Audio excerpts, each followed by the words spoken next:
The United States of America is changing its relationship with the people of Cuba. In the most significant changes in our policy in more than 50 years, we will end an outdated approach that for decades has failed to advance our interests, and instead we will begin to normalize relations between our two countries. Through these changes, we intend to create more opportunities for the American and Cuban people and begin a new chapter among the nations of the Americas. My fellow Americans, the city of Miami is only 200 miles or so from Havana. Countless thousands of Cubans have come to Miami. I'm Tony Montana, a political prisoner from Cuba. Today, Cuba is still governed by the Castros and the Communist Party that came to power half a century ago. That son of a bitch Castro is shitting all over us. Send this bastard to Freedom Town. Let them take a look at him. Get him out of here. You know something? Hey, you can send me anywhere. Here, there, this, that. It don't matter.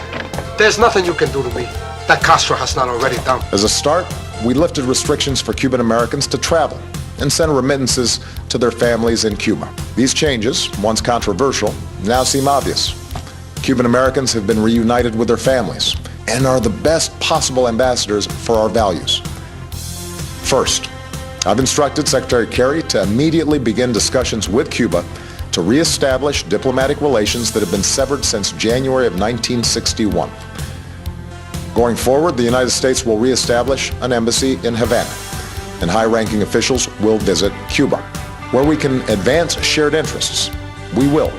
We are calling on Cuba to unleash the potential of 11 million Cubans by ending unnecessary restrictions on their political, social, and economic activities. Second, I've instructed Secretary Kerry to review Cuba's designation as a state sponsor of terrorism.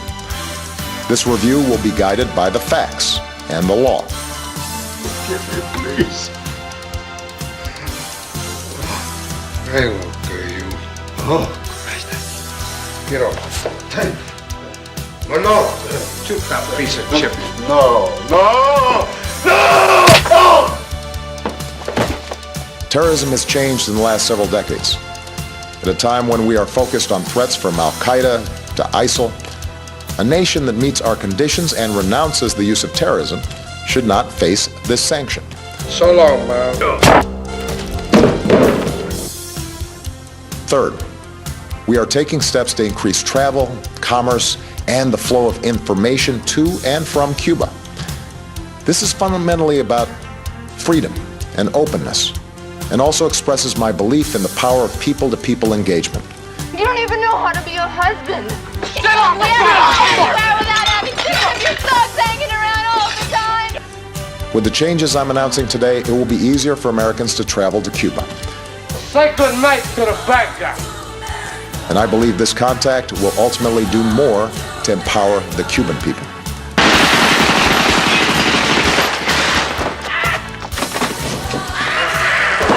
We're significantly increasing the amount of money that can be sent to Cuba.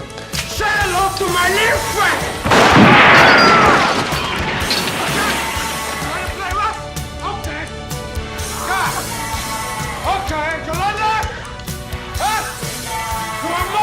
To the Cuban people, America extends a hand of friendship.